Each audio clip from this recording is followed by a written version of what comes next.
Terkini, korban yang awalnya berjumlah belasan kini bertambah menjadi 21 santriwati. Kuasa hukum korban, Yudi Kurnia mengatakan, para santriwati itu tidak sepenuhnya belajar 100%, namun dijadikan mesin uang oleh pelaku. Seperti diketahui, puluhan santri tersebut menjadi korban aksi Tak Senono Heri Wirawan, pemilik pesantren. Akibat dari perbuatan bejat pelaku, korban ada yang hamil dan melahirkan bayi. Bahkan korban ada yang sampai hamil 2 kali.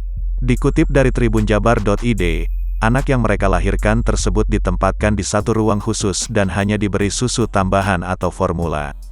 Yudi menyebut, santriwati tersebut ditugaskan oleh pelaku membuat banyak proposal untuk menggait donatur agar mau berdonasi untuk pesantren tersebut.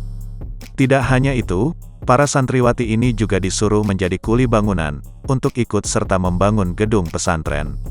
Hal itu diungkapkan Agus Tatang, salah seorang warga di sekitar pesantren. Santriwati tersebut disuruh mengecat bahkan membuat tembok.